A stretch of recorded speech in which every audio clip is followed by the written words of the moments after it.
ఇవ్వండి అని చెప్పి నిలదీస్తూ ఎర్రటి ఎండలో గొంతెత్తి నిలదీస్తూ పెద్ద ర్యాలీ నిర్వహించారు. అలాగే కలెక్టర్ కార్యాలయం ముందు ఈరోజు నిరసన చేస్తా ఉన్నాం. మేము ఈ కూటమి ప్రభుత్వం అడుగుతున్నాం. గడిచిన 10 నెలల్లో 3 ఏళ్ళు అవుతోంది నోటిఫికేషన్ వచ్చి 6,000 మంది ఉద్యోగాలకు. ఇప్పుడు దాకా మెయిన్స్ ఎగ్జామ్ పెట్టడానికి రాష్ట్ర ప్రభుత్వం తీసుకున్న చర్యలు ఏమిటి అని చెప్పి అడుగుతున్నాం. 3 ఏళ్ళు అవుతోంది నోటిఫికేషన్, దీనికి దిక్కు లేదు. నిన్న కాక మన హోంమంత్రి గారు మరో 14,000 ఖాళీ పోస్టులు ఉన్నాయి కానిస్టేబుల్ అని చెప్తా ఉన్నారు. ఎవరిని మోసం చేయడానికి? అన్న లోకేష్ అన్న యువజనం పాదయాత్రలో బీసీ హాస్పిటల్స్ మేమందరం పోయి అడిగితే వెంటనే పరిష్కారం చేస్తాం కూటమి ప్రభుత్వం వచ్చిన పెట్టి అన్నారు. 10 నెలలు అవుతా ఉంది, అదిగో ఇదిగో అని చెప్పి నిరుద్యోగులు ఊహిస్తున్నారు. అందుకని మేము స్పష్టమైన డిమాండ్, కోర్టు కేసులన్నీ పరిష్కారం చేసి మెయిన్స్ ఎగ్జామ్ నిర్వహిస్తారు. ఎప్పుడు నిర్వహిస్తారని మేము అడుగుతున్నాం.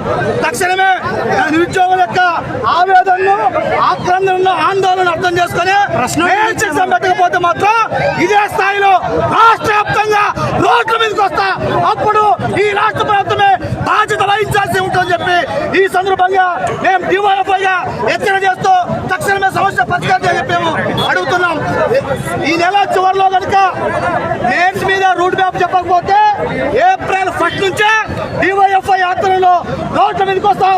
అన్ని జిల్లాలో ఆందోళన చేస్తామని ఈ సందర్భంగా తెలియజేస్తాను.